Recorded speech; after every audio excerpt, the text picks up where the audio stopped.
Hello boys and girls, welcome to my channel, I'm ForClassic and welcome to BenchART. So for today what I do have needed is Mortar Shell, a game developed by Code Symmetry, which is their first project, and it is using Unreal Engine 4 to power up their title.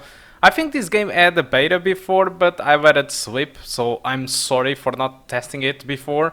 But we have now in here the full version, and I think that's way more important because if you are going to play this game, this will be the version that probably you will be playing out. Alright, so let's start with the settings. So in the options menu, you will see that the settings are pretty much typical of Unreal Engine 4. I will be using high settings with texture quality set to ultra, which is the maximum because it fits inside the 4GB of VRAM.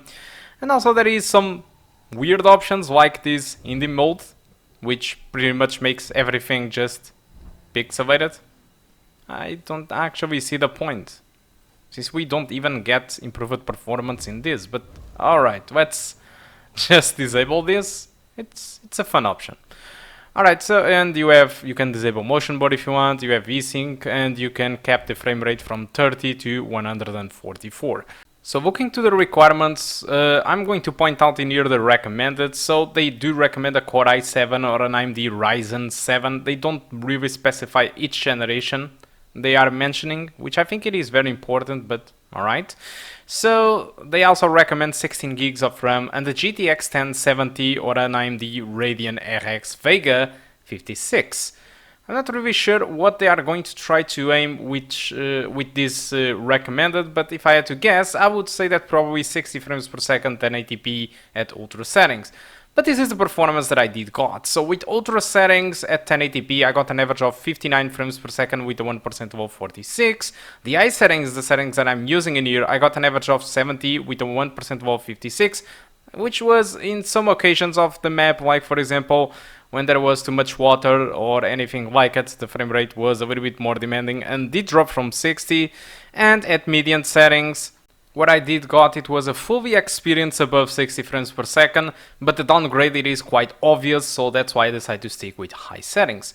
So at 1440p, the ultra settings does dip from 30 frames per second, which I don't recommend.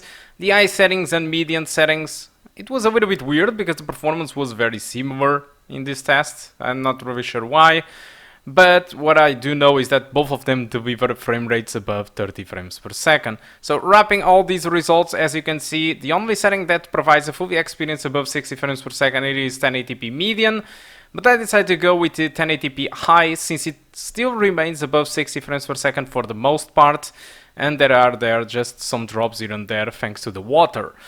All the rest of the settings you can run above 30 frames per second with no issues, aside from 1440p using maximum settings where you can expect drops below 30 frames per second. 4K I decided to start with median settings just to see how it did run, but the performance was awful. So it was around 15 frames per second to 18 frames per second, so it is barely unplayable. I think playing at 60 frames per second this game it is quite important, since I always thought that, even on Dark Souls and Demon Souls, I mean Demon Souls not because I never played Demon Souls, but on the Souls genre, I always thought that 60 frames per second it is important, and the more quicker the game is, the more important it is. For example, in Sekiro, it is a very fast game, so I do think it is very important to play at 60 frames per second, and so it is Mortar Shell in my opinion. So Mortar Shell, it is essentially a good clone from Dark Souls, which have its own things. Alright, I think I can call it that, things. So first of all, I have to say that the game it is excellent. Alright, if it is a copy of Dark Souls or Demon Souls, it is quite evident on its gameplay and the way that the game works. Entirely, it is completely a clone of Dark Souls. There is no doubt whatsoever, but at least it is a good clone, although it brings new stuff to the table. So first of all, when you start the game, you start as a weird mortal, which you can compare to being oval as Dark Souls, alright, with no humanity. But in this case, your character, it is really weird. It is kind of a Morpheus-like character. It is very weird. And the thing that you discover as soon as you start playing is that you can get inside the corpses of other guys. Of course, these are selected corpses, and they work as classes. So at the beginning, this is the first shell that you find, and this will be the first that you do use. So this one uses sword, it has this type of attacks, and that's about it. And throughout the game, you can find different shells with its own different things, different stats, which makes the game very interesting. So basically what you will be doing throughout the game, it is discovering different shells, which essentially they are class types. Of course, you can evolve your own skills, and that's the way that it works, the same way as Dark Souls. So you need to collect souls, which in this game has another name, and you can evolve the character the same way as you do on Dark Souls.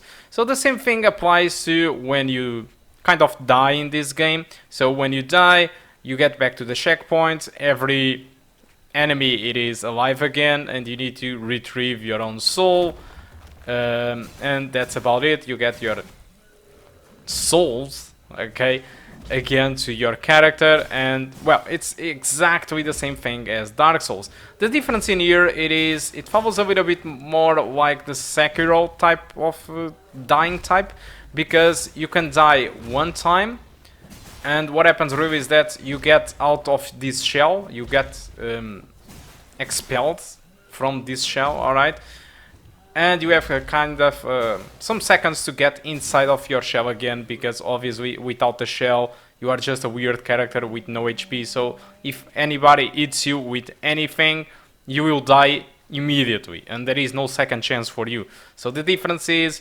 instead of you die and you revive immediately, what happens really in this game is that you die, your corpse, it is expelled from the shell, and you need to go back as fast as possible inside the shell again to have full HP again and proceed with the thing.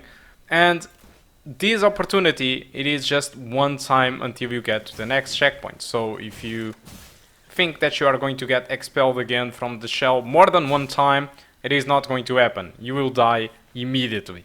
That's how it works. So it has some different characteristics, but for the most part, this or Dark Souls or Demon Souls, it is essentially the same game. Now the good thing about this game, it is not really expensive. It costs $29.99, so I think it is a fair price. Although the unfortunate part, it is that this is only available on Epic Store. Of course, it will be available also on Steam on the future, but we don't really know when. So for now, it is an Epic Store exclusive. If you don't have issues with that, $29.99, I think it's an excellent price for the game, because it delivers in so many ways. I think the combat, it is good. The environments are completely awesome and diverse at some point. So it just delivers pretty much everything that Dark Souls does, aside from multiplayer, which you don't really have in this game.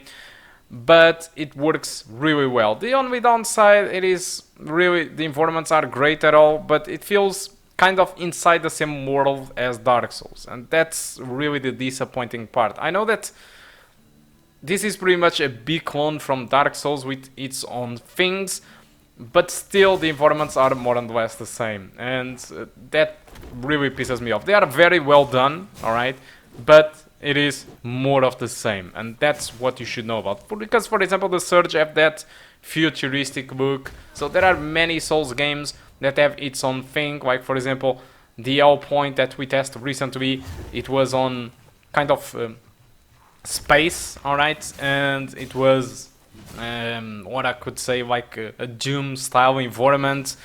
This one follows really the trend of Dark Souls and Demon Souls, so it looks very similar in that regard. But the good thing again about this game, it is so well executed. I think it really works great.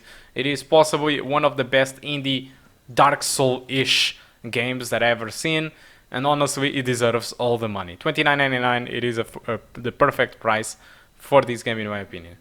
Just to end this talk, you can finish this game in between 10 to 15 hours, so it's considerably more small than Dark Souls, but it is fine.